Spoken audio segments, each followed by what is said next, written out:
አክሱም ላይ መስጊድ ለመስራት መካ ላይ ይላል። መካና እኛ እኮ ኢትዮጵያኖች ነን። እዛ ሀገር የሚኖሩት እኮ ስደተኞች እኮ ናቸው። መካ እኮ የሚተዳደረው በሸሪዓ ህግ እኮ ነው። ኢትዮጵያ በሸሪዓ ህግ አይደለም የምትተዳደረው፣ በክርስቲያን ህግ አይደለም የምትተዳደረው፣ በኢትዮጵያ ህገ መንግስት ነው። እኛ ኢትዮጵያኖች ነን። ከስደት አይደለም የመጣው ሙስሊም፣ ስደት አይደለም የመጣው። ኢትዮጵያ ውስጥ የተወለዱ ሙስሊሞች ናቸው እንደ ባዳ ተቆጥረው አንተን ማን ነው ባለቤት ያደረገ? ሁላችንም እኮ ከውጭ ነው እኮ የመጣ ነው። አስተሳሰባችን፣ እምነታችን፣ ሃይማኖትን እኮ ከውጭ ነው የመጣው። የመጣንበት ጊዜና ወቅት ሊለያይ ይችላል። እስልምናን ባዳ አድርገህ አንድን ከተማ የተቀደሰ ማድረግ። ጅማ ላይ እኮ ክርስቲያን አልነበረም ነበር፣ ወደ ኋላ ታሪክ ይደስታይ። ስለዚህ መከባበር አለብን።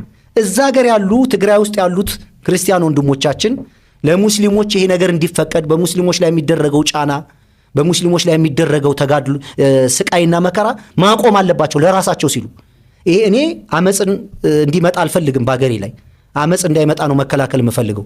ይሄ ነገር ተደራርቦ ግን የሆነ ችግር ከተፈጠረ ሁሉ ልጆቻችን ሀገር አልባ ነው የሚሆኑት። ምን ይጠቀማል እርስ በራሳችን ብንጨራረስ? በ21ኛው ክፍለ ዘመን እንዴት ሰው እዚህ ሀገር መስጊድ እንዴት አሰራም ተብሎ አትሰግድም ተብሎ እንዴት ይደበደባል? ስለዚህ ኢትዮጵያውያኖች ናቸው። በየትኛውም ኢትዮጵያ ክልል ላይ መስጊድ የመጠየቅ መስገድ ህገ መንግስታዊ መብታችን ነው። አይፈቀድ ለንጽጽር ራሱ አይሆን። መካና አክሱምም ማነጻጸር አችልም።